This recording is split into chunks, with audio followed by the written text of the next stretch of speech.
Welcome to the Hollywood Scholar. I'm Jed Morgan, and I just finished watching The Terminal List after several weeks of release. And I gotta say, I actually really enjoyed it far more than I expected to. I haven't really loved all the, types of shows that Amazon are putting out like this, like Jack Ryan.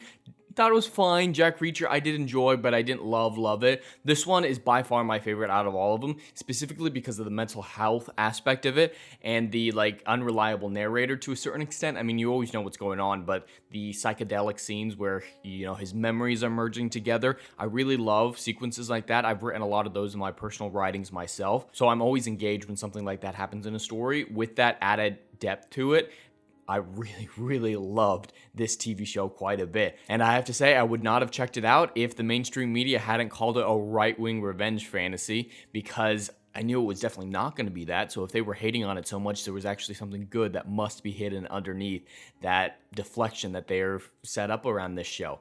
And it definitely was the case because, yeah, it was not right-wing in any way, shape, or form. It was not political in any way. It was just about a man trying to do what's right, trying to, do justice through revenge. Some morally questionable decisions, but it wasn't political in any way, shape, or form. And it was just overall a really fun and engaging story. Very mature, very visceral. A lot of the violence and gore, even some of it surprised me. I didn't have a problem with it. It just surprised me how far that it went several times, especially in one scene where he used an axe on a person. If you've seen the show, you'll know what I'm talking about. But that scene was surprising and very visceral. I really enjoyed it because it really spoke to his mental state. Chris Pratt 100% did an incredible job in this show. Definitely his best performance ever. As Ryan from RK Outpost has said a few times about the show, it really opens up Chris Pratt to a whole new world of acting because we've never really seen him at this level before. I mean, I've enjoyed a lot of his performances in the past. Really, he's been a comedy actor to me and not really much beyond that. But this show really shows the range of which he is capable of, and he excelled at testing out his acting chops to a new degree. And it was really fascinating to see. And his James Reese was a very engaging character that I connected with near immediately through all the trials and investigations that he went through. It was very engaging, and Chris Pratt did a phenomenal job. His character was in no way right-wing revenge fantasy or anything like that, so no one on Twitter should be making statements like they are about Chris Pratt. It's just ridiculous. After you've seen the show, it comes off as extremely ridiculous that this whole narrative had been made around this show and around Chris Pratt himself. But besides Chris Pratt, a lot of the other characters, some of them were underwhelming, but I did enjoy most of them. Taylor Kitsch was kind of a cliche best friend type deal. Really enjoyed his performance, but it was still a bit cliche, and he's been in a lot of other stuff I've enjoyed, so did enjoy seeing him in this.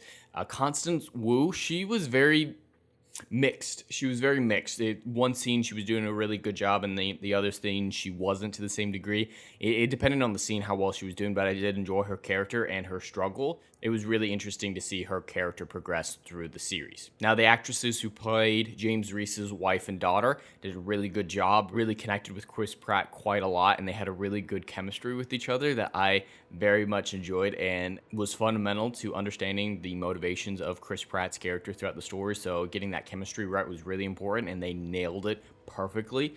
Jai Courtney as one of the primary villains, I've loved him in a lot of the other stuff he's done throughout the years, and he's just perfect at, that evil military type. So it was really great to see him back in that role that he's quite comfortable with, just killing it as always. A lot of the other characters don't really have much to say on them without getting into spoiler territory, but overall this was a phenomenal show that I recommend everyone check out, and it's a shame that I took this long to check it out because it's a really in-depth story with a cool mystery that I love solving a mystery as it's going along in the show, and this show offered you everything you needed to do that along with it, with some great characters, some great visuals, and the medium of the memories merging together within Chris Pratt's character is a very fascinating one that I love to see and have written about quite a bit myself. So it was exactly the type of show that I love, that I really enjoyed, and can't wait to see if there's any more potential out of this story. I won't spoil the ending, but it's just really interesting, and I want to see more, at least in this style, because this style was what really sold it for me more than anything else in it.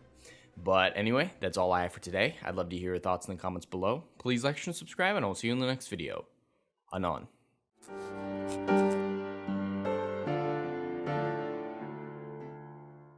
If you like what I do here and want to see good, compelling stories that Hollywood will no longer give you, check out my book series, Odyssey of a Phoenix, a mythological epic about philosophy, morality, and modern-day mental illness issues.